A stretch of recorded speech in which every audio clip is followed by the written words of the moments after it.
Si en el 11M se pudieron colocar una serie de pruebas falsas con las que construir la versión oficial de los atentados, fue porque previamente se procedió a una sistemática y concienzuda destrucción de todas las pruebas reales.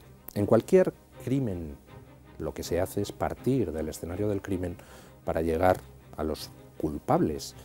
Aquí, en el 11M, los escenarios del crimen fueron destruidos. Los vagones atacados fueron desguazados en un tiempo récord.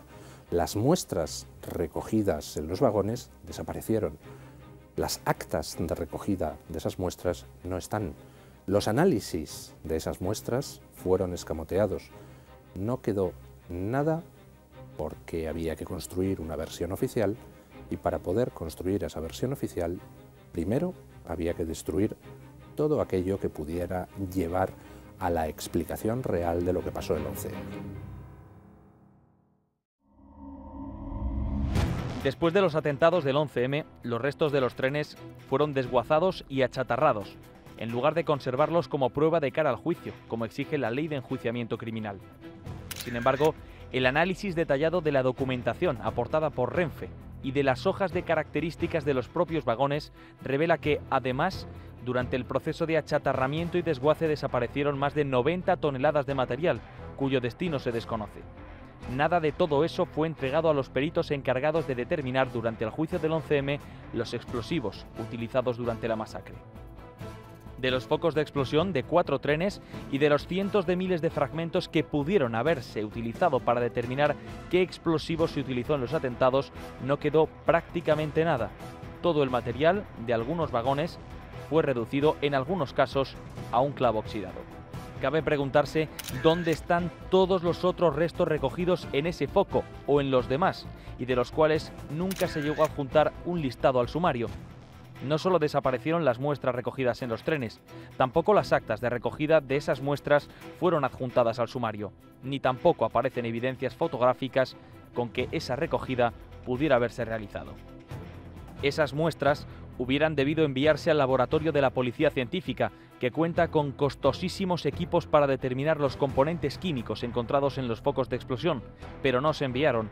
En lugar de ello, los primeros análisis se realizaron en el laboratorio de la Unidad Central de TEDx, que no cuenta con el mismo equipamiento especializado, y ni siquiera se adjuntaron al sumario esos análisis realizados por los TEDx.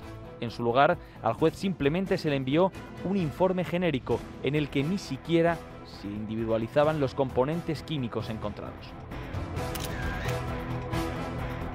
Los efectos electrónicos recogidos en los trenes fueron reducidos a polvo en una trituradora industrial próxima a Madrid. Cientos de prendas de ropa y efectos personales de las víctimas de la masacre que hubieran podido servir para realizar contraanálisis fueron incinerados en el vertedero de Valdemín-Gómez. Los propios trenes fueron achatarrados. Todo ello impidió que se pudiera determinar el explosivo utilizado en los artefactos.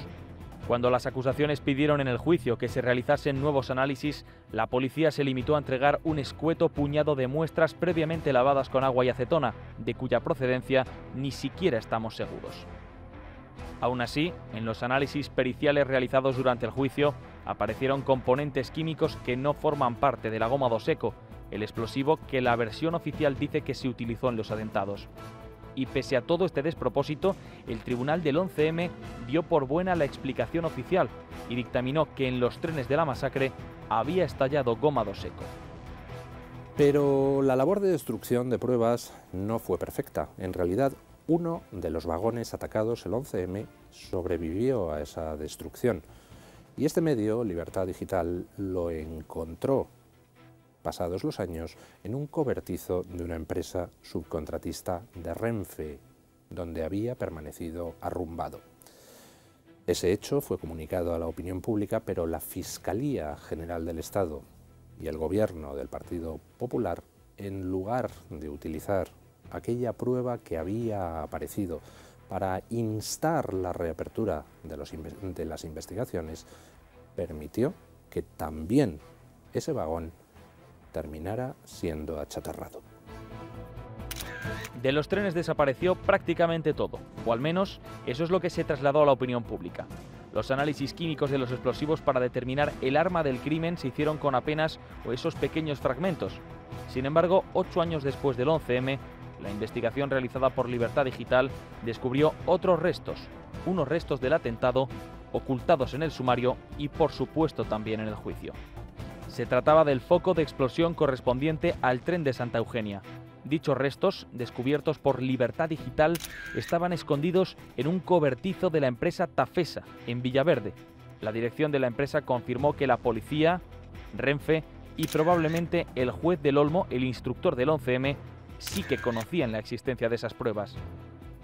Durante el proceso penal, el propio Javier Gómez Bermúdez encargó la realización de nuevas pruebas sobre explosivos, debido a la enorme dificultad que existía para poder determinar la composición de las bombas de los trenes.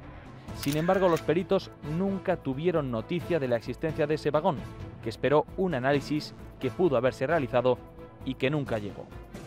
Por tanto, si el magistrado encargado de juzgar la masacre sabía los problemas que hubo en la pericia de los explosivos para determinar qué arma se utilizó, ¿por qué nunca se utilizó esta prueba? Y así desaparecieron las últimas pruebas reales del 11M. Pero entonces, si no quedaron pruebas reales y lo único que hay son pruebas colocadas, ¿cómo pudieron desarrollarse las investigaciones del 11M? ¿Cómo pudo llevarse a cabo un juicio? En el último vídeo de esta serie veremos hasta qué punto de manipulación de la opinión pública se llegó para tratar de apuntalar una versión oficial que hoy sabemos que hace aguas por todas partes.